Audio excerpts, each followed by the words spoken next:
We are really a major board of a major company, one of the biggest companies in Orange, with a multi-million-dollar budget and coming from ratepayers rather than shareholders or a private company. So it's even more important that we think what is going to be the best for the community and how best we can spend the ratepayers' money on projects. Look, I'd like to see it focus on a couple of key things. I think one is it's got to be more transparent, more cooperative and more consultative. That's not only amongst councillors, that's councillors interacting with the community. That reflects on people who want honesty. They want someone, and a council, not individuals, and a council that are approachable. You can't always give them a solution, but if you listen to them, if you get in and out around your community and listen what their major concerns are, and at least show that you are there for them, I would like to see more of that. And I think that can happen very, very easily. It seems to me that what you're shaping up as is CEO of Orange Inc. Would you put it that way, a more business-like council? Absolutely. Well, as I've said before, it is a big business. There are over 400 employees down there, one of the biggest employers in Orange. And we are charged with expending ratepayers' money as efficiently as possible, and also acknowledging that a lot of our funding comes from state government and to a lesser degree from grant funding coming from federal government. So they lay their own conditions down on that funding and how it must be expended as well. So we've got the ratepayers, we've got the state government, we've got the federal government, in a way telling us what they want. What do you think are going to be the issues that this new council's got to face over the next 4 years? Next 4 years, look, it's quite apparent immediately, and I've read certain sections of the media and they don't think this is an issue. Roads, footpaths and gutters, irrespective of what people think, are major issues. And the argument I use, I have so many friends and business acquaintances that come to Orange. They complain about it, right? So it is important. You can't fix it overnight, but I think that's been a failing of previous councils that the roads have been allowed to deteriorate down to the condition they are at the moment. And there's somewhat an embarrassment as far as I'm concerned, because you get so many comments from people outside of Orange. They didn't realise how bad our roads were, or you get people that live in Orange reminded of how bad our roads were when they go outside and they travel on other council roads or main roads.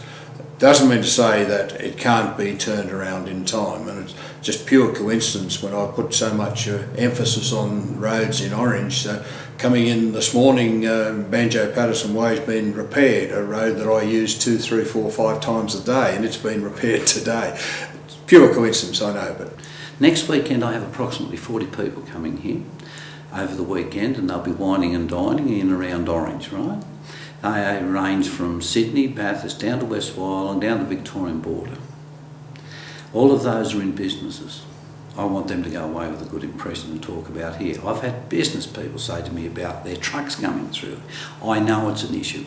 I have a business, I travel a lot. I think I know as much about roads, footpaths and gutters than anyone. I think that is an issue. Everyone's got a story to tell you. And look, don't say it's in the too hard basket. Don't say it's about money. It's up to us as a council to get in there and shake every tree that we can, whether they be state or federal government. And you know, it's about trying hard and getting that funding. It's looking at our priorities. It may only be for a short period of time or whatever. And if we don't have the staff, and I understand you can only do so much with so many staff, Contracting is happening in other areas. Some of the work in the Blue Mountains between here and Sydney has been done by contract, not by those actual individual councils. That is something that's on everyone's lips. It's going to take some time, but I would be rather keen to see a program that once we fix a road, we fix it properly so that it does last the 10 or 15 or 20 years that roads should last when they have been constructed properly. If there are certain sections that demand more than just a skin on the top of bitumen, that they should be concreted to get a stronger base. As we all know, Orange used to be called Blackman Swamp, and a fair bit of Orange is built on a swamp. so we have to build the roads accordingly. So we've got to look, and I'll be very keen to be looking with the engineering department on not only what roads are going to be repaired, rebuilt, but how they're going to be repaired and rebuilt. Have a look at what the major issues are around our infrastructure, and I think that, as I said, roads, footpaths and gutters are major infrastructure. We tell people, come on, healthy lifestyle. Let's start walking or cycling to work. Young couples just got married trying to build a home. Walk, take the kids to preschool, whatever. Well, go out in a lot of the areas and actually do that, because there's no footpath. When it's wet, try and push a stroller or a pram along there, or go jogging or whatever. I think we have to see what little piggy banks are within the council chambers. There's all sorts of accounts within the council chamber and reserves and all. There's money there, and if we have to reallocate in some instances, but we just can't fix it in 12 months as you suggest. It's going to take some time. From our own investigation, we found that the council has in its committed and uncommitted reserves probably about 20 million available at the moment, which is not committed to anything. Are these the sort of things you'll be looking at when you say look at the reserves and see what's available? Yes, absolutely. Because then I know there are reserves there. I'm not not quite sure how many there are and whether they're committed or not. But there's always some money there for emergencies, and I think we've reached that stage. We're now coming into spring, when the roads can be rebuilt because of the temperature needs to be a certain condition for the surface to stick and to hold, and all those engineering terms that I'm not completely au fait with. But we're now coming into the roads program time of the year. So again, the new council will have to discuss with the engineering department, put a lot of pressure on to make sure, one, that we've got the right people there with the right knowledge on how to rebuild the roads, and then let's get on with it as soon as the temperature reaches that critical stage when we can lay a decent surface that's going to last.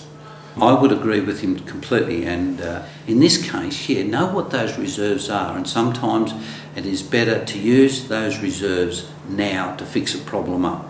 And do proper cost-benefit analysis.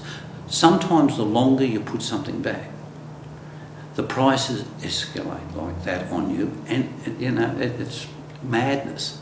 Get in and do it now, because it does save you money in the long run. Get away from the baloney saying, no, we've got to go for the big multi-million dollar projects worth 50 or 60 million.